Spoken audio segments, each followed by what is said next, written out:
नमस्कार। एक बार मैं फिर आपके सामने आपसे सहायता मांगने के लिए। मैं 2 वर्ष से अधिक हो गए हैं, 3 वर्ष हो जाएंगे जून के अंदर।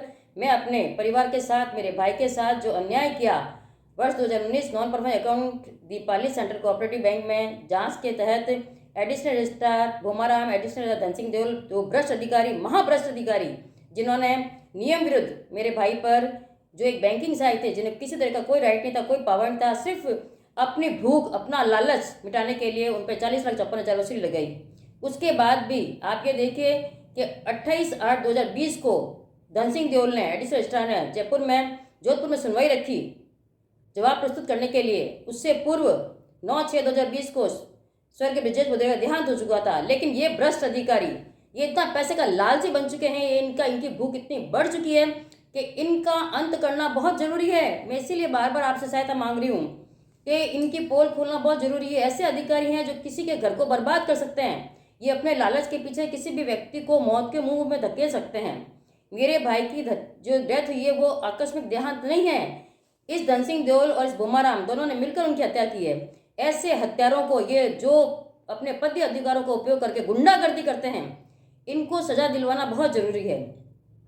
आपको बता दूं, 28/7/2020 को जब धारा 57(2) जो सहकारी विभाग का एक ही धारा है जिसमें राशि निर्धारित की जाती है या पनिशमेंट निर्धारित किया जाता है, उसकी सुनवाई करी इस अधिकारी ने, धन सिंह देओल ने, तब ब्रजेश भदौरिया का देहांत हो चुका था और इसने वहां पर उन्हें अनुपस्थित बताकर उनके ऊपर राशि बरकरार रखी। ये अधिकारी अपने आप को बहुत सीनियर अधिकारी मानता है। इसको पूछो, बैंकिंग सहायक जिसके पास कोई पद अधिकार प्राप्त नहीं होते हैं, ये कहता है मुझे मुख्य पक्ष प्रबंधक बैंक पक्षकार प्रमोद दवे ने जो बैंकिंग सहायक ब्रजेश भदौरिया के बारे में बताया, उसके आधार पर मैंने उस पर 40,54,000 वसूली लगाई।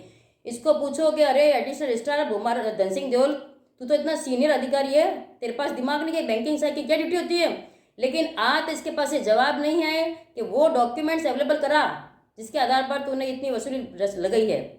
और यहाँ पर एक बात बहुत बता दूं, इस भ्रष्ट अधिकारी के कारनामे इन दोनों भूमाराम धन सिंह क्या कि इन्होंने धारा 57(2) की जांच में बाबूलाल राठौड़ जो शाखा प्रबंधक थे दीपाली सेंट्रल कोऑपरेटिव बैंक के, उनकी 1,54,625 रुपये राशि कम की सुनवाई के तहत। जब ये पूछा गया कि आपने ये राशि कम क्यों की, ये मैंने वर्बली जाके इससे पूछा, तो इसने कहा मुख्य प्रबंध बैंक पक्षकार ने उनका पक्ष रखा था। क्या पक्ष रखा था? शाखा प्रबंधक को तो बकायदा सारे फाइनेंशियल राइट प्राप्त होते हैं, वो ऋण की अनुशंसा करता है, वो बकायदा लोन लेने वाले की संपत्ति का भौतिक सत्यापन करता है, वर्दीनेस चेक करता है, बकायदा उसकी राशि अकाउंट में ट्रांसफर करता है। उसकी आपने 1,54,625 राशि कम कर दी। किस लिए करी? किस आधार पर करी? क्योंकि आपको रिश्वत मिली थी। और जो स्वर्गीय ब्रजेश भदौरिया बैंकिंग से जिसके पास कोई तरह के राइट्स नहीं थे, किसी भी तरह के राइट्स नहीं थे, वो बैंक किसी भी लोन के टच में नहीं होता है, उसकी आपने राशि ज्यों की त्यों रखी मरने के बाद भी, जबकि वो पक्ष रखने के लिए था ही नहीं दुनिया में। और जो मुख्य प्रबंधक बैंक पक्षकार है वो कहता है मैंने बकायदा धन सिंह देओल को बताया था कि बैंक जो बैंकिंग सहायक ब्रजेश भदौरिया है वो इस दुनिया में नहीं है, पर उसने नहीं माना।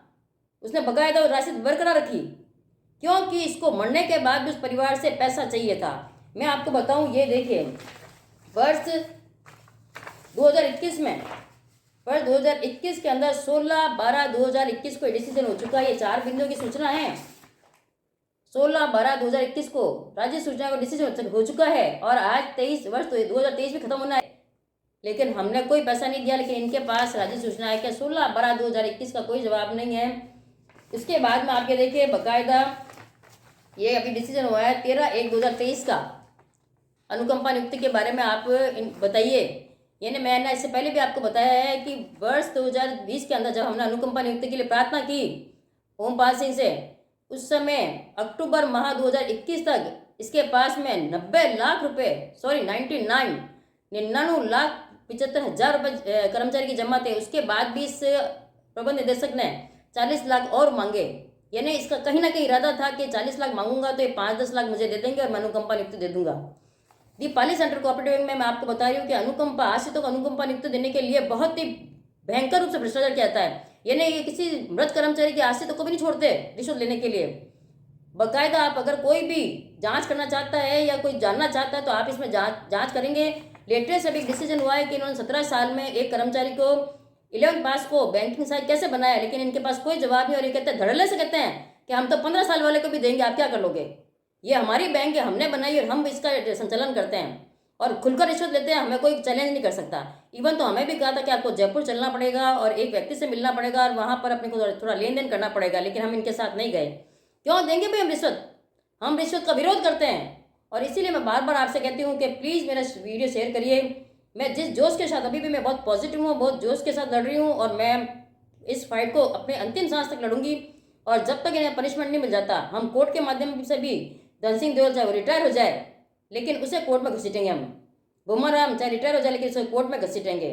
कोर्ट की कार्रवाई धीरे चलती है, हमारे केस धीरे लगेंगे, स्लो लगेंगे, लेकिन हम फाइट जरूर करेंगे। लेकिन आपका सहयोग इन लोगों को बेनकाब करने, सरकार के द्वारा इन्हें पनिशमेंट दिलाने के लिए बहुत आवश्यक है।